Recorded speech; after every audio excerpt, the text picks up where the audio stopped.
భక్తి వ్యూ ప్రేక్షకులకి అందరికీ కూడా నమస్కారాలు. 2026వ సంవత్సరానికి గాను సంపూర్ణంగా సంవత్సర రాశి ఫలితాలను ప్రొఫెసర్ డాక్టర్ మొలపూడి సత్యనారాయణమూర్తి నేను మీకు తెలియజేస్తున్నాను. మనకిప్పుడు సింహరాశి తీసుకున్నామండి. ఈ సింహరాశిలో మనకి 2026వ సంవత్సరంలో ఏ విధంగా ఉంటుందో ఆదాయ వ్యయాలు కనుక మనం చూసుకున్నట్లయితే ఆదాయాలు లాస్ట్ ఇయర్ కంటే కూడా ఈ సంవత్సరం పెరగడానికి అవకాశాలు ఉన్నాయి. అలాగే ఖర్చులు కూడా అనవసరమైనటువంటి ఖర్చులు ఎక్కువగా ఉంటాయి. సప్తమంలో ఉన్నటువంటి రాహుగ్రహం అక్టోబర్ 2026 వరకు మీకు అనవసరమైనటువంటి ఖర్చుల్ని, అనవసరమైనటువంటి టెన్షన్స్‌ని ఇవ్వడానికి అవకాశాలు ఎక్కువగా ఉంటాయి. భార్యాభర్తల మధ్య కాకుండా భర్తతోనే ఆర్గ్యుమెంట్స్ అని కాదు. ఇన్ జనరల్ ఆఫీస్‌లో కానీ, లేకపోతే జీవిత భాగస్వామితో కానీ, వ్యాపార భాగస్వాములతో కానీ ఎక్కడో ఒక చోట ఆర్గ్యుమెంటేషన్ చేయడానికి అవకాశాలు అధికంగా ఉన్నాయి. కాబట్టి మనము ఆర్గ్యుమెంట్లు చేయకుండా చాలా జాగ్రత్తగా మనం ముందుకెళ్లాల్సినటువంటి పరిస్థితి ఉంది. అలాగే ఈ అష్టమంలో ఉన్నటువంటి శని వక్రించి ఉన్నాడు కాబట్టి అష్టమ శని మనకు పనులు లేట్‌గా చేస్తూ ఉంటాడు. పనులు లేట్‌గా చేస్తామని మనం వదిలేస్తే ఎలాగండి?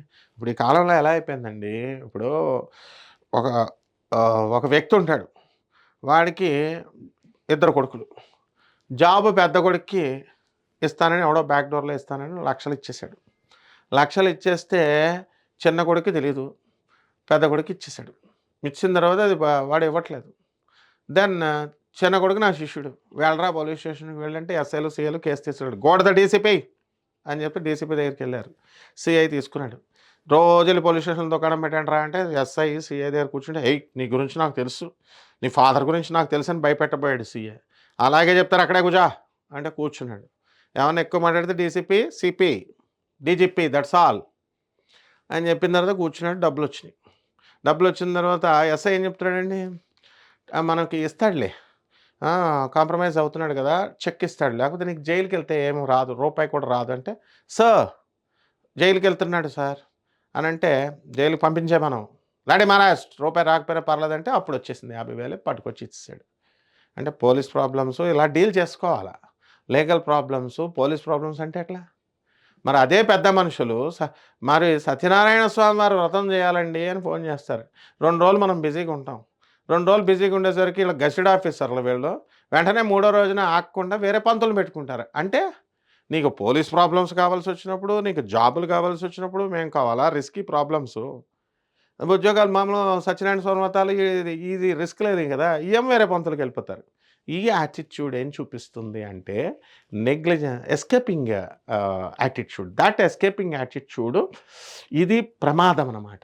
సో ఈ సింహరాశి వాళ్ళు ఏం చేస్తారంటే అలాగ ఉండేటటువంటి ఈ యొక్క రాహు ఇప్పుడు ఆ ఎస్కేపింగ్ మెంటాలిటీని తీసేస్తుంది.